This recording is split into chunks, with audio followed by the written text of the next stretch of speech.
Hello বন্ধুরা, welcome to my channel. বন্ধুরা, এটা হলো মীরার বাড়ি। আর এখন সকালবেলা মীরা তার মেয়েকে নিয়ে পড়াতে বসেছে। জিনিমা, তুমি এখন একা একা পড়ো। আমি তো এত সময় পড়ালাম তোমাকে, এবার আমাকে উঠতে হবে। আমার অনেক কাজ বাকি আছে মা। রান্না বান্না করতে হবে তো, খাবে তো তাই না? তাহলে আমাকে উঠতে হবে। যাই, আমি রান্না করি গিয়ে। তুমি পড়াটা ফিনিশ করে নাও, ঠিক আছে না? ঠিক আছে মা, আমি পড়াটা ফিনিশ করেই উঠবো, তুমি চিন্তা করো না। রান্না তো করব, কিন্তু কি যে রান্না করি? বাড়িতে তো কোনো বাজার নেই। জিনির বাবা বাজারেও গেল না। ধ্যাত, কি রান্না করব আজকে? কিচ্ছু খুঁজে পাচ্ছি না। যাই রান্নাঘরে গিয়ে দেখি কি আছে রান্নাঘরে। এই বলে মীরা রান্নাঘরের দিকে যেতে থাকে।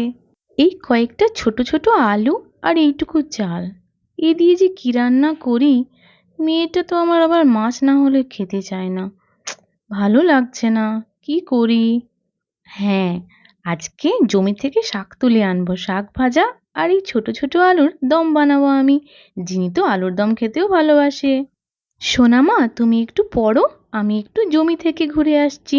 আমি জমিতে শাক তুলতে যাচ্ছি, বাইরে বেরোবে না কিন্তু। ঠিক আছে মা, আসছি আমি। যাই বাবা, তাড়াতাড়ি পা চালাই, কখন যে রান্না বান্না আমার হবে কে জানে, বেলা যে বয়ে যাচ্ছে। ও মা, কি সুন্দর শাক ফলিয়েছে জিনির বাবা। সত্যি দারুণ লাগছে। দেখে তো আমি চোখ ফেরাতেই পারছি না। মানছি মানছি, জিনির বাবার এলেম আছে। এত সুন্দর শাকগুলো যে হবে বুঝতেই পারিনি আমি। এতদিন তো এদিকে আসিনি। সত্যি খুব সুন্দর শাক হয়েছে। যাই, দেরি না করে শাকগুলো পটপট করে তুলে ফেলি। শাক তো তোলা আমার হয়ে গেছে, এই কটা শাক যথেষ্ট। উনুনে কড়াইটা বসিয়ে দিয়েছি, এবার আমি রান্না বসাবো। জিনি, তোমার পড়া হলো? এবার কিন্তু তোমাকে স্নান করতে যেতে হবে মা। আর একটুখানি বাকি আছে মা। কড়াইটা গরম হয়ে গেছে, এবার দিয়ে দেব সামান্য তেল, আর তাতে দেব রসুন আর কাঁচা লঙ্কা ফোড়ন।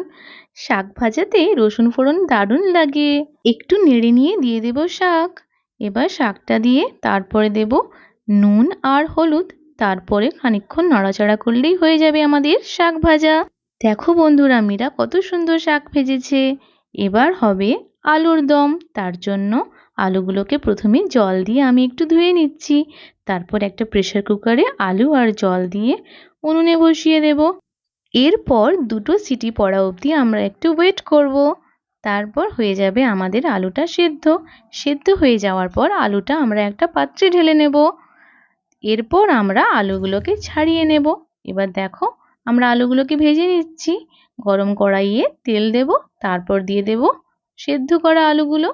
এরপর নুন, তারপর হলুদ দিয়ে একটু নাড়াচাড়া করে ভেজে নেব আলুগুলো। ভাজা আমাদের হয়ে গেছে।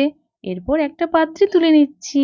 এরপর একটি হামানদিস্তায় পেঁয়াজ, আদা, রসুন আর লঙ্কা দিয়ে একটু থেতো করে নেব। মা মা, আজকে কি মাছ রান্না হচ্ছে? জিনি, আজকে বাড়িতে মাছ নেই, তাই আমি তোমার পছন্দের ছোট ছোট আলুর দম বানাচ্ছি। কাল আমি তোমায় মাছের ঝোল রান্না করে খাওয়াবো, ঠিক আছে মা? এখন গরম তেলে দিয়ে দেব তেজপাতা আর সামান্য জিরে ফোড়ন। তারপর একটু নড়াচড়া করে নেব। এরপর এতে দেব থেতো করে রাখা পেঁয়াজ, আদা, রসুন, কাঁচা লঙ্কাটা। তারপর নড়াচড়া করে নেব। মশলাগুলোকে আমি ভেজে নেব। তারপর তাতে দিচ্ছি কিছু কুচনো টমেটো। তারপর ওটাকেও ভেজে নেব ভালো করে। এরপর তাতে নুন, হলুদ, জিরে গুঁড়ো, ধনে গুঁড়ো আর লঙ্কা গুঁড়ো দিয়ে ভালো করে মশলাটা ভেজে নেব। তারপর তাতে দেব ভাজা আলুগুলো। এরপর আলুগুলোকে একটু কষিয়ে নেব। তারপর তাতে দেব একটু জল। জলটা খানিকক্ষণ ফোটার পরে দিয়ে দেব সামান্য গরম মশলা। আবারও একটু নেড়ে নেব। তৈরি হয়ে গেল আমাদের মশালেদার আলুর দম। এরপর ভাত করব আমি। ভাত করার জন্য প্রেসার কুকারে চাল দিয়েছি, তাতে সামান্য জল দেব। এরপর আমি প্রেসার কুকারে ঢাকনাটা লাগিয়ে দিচ্ছি। উনুনে বসিয়ে 3টে সিটি দিয়ে নেব। আমাদের ভাত তৈরি। আজকের লাঞ্চের মেনু শাক ভাজা, আলুর দম আর ভাত। জিনিমা, চলে এসো মা, খেতে বসো। হ্যাঁ মা, আসছি। সেই সময় জিনিদের বাড়িতে এসে হাজির হলো রানী। জিনি, তোর লাঞ্চ কি কমপ্লিট? না, এইমাত্র আমি আর মা খেতে বসছিলাম। তুমি আমাদের সাথে খেতে বসে যাও রানী, আমি তোমার মাকে ফোনে জানিয়ে দেব। আসলে আন্টি, মা না বাড়িতে নেই। তোমার রান্নার এত সুন্দর গন্ধ বেরোচ্ছিল যে আমি আর না এসে থাকতে পারিনি, তাই এখানে চলে এসেছি।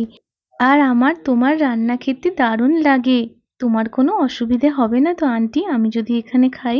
আসলে আমার একটু লজ্জা লজ্জাও লাগছে। বোকা মেয়ে একটা! লজ্জা কিসের? আমার জিনি যা, তুমিও তাই, বুঝেছো? এবার খেতে বসো। বন্ধুরা, ভিডিওটি এখানেই শেষ করছি। যদি ভালো লাগে তাহলে একটা লাইক করবেন আর সাবস্ক্রাইব করে আমাদের চ্যানেলের পাশে থাকবেন। Thanks for watching.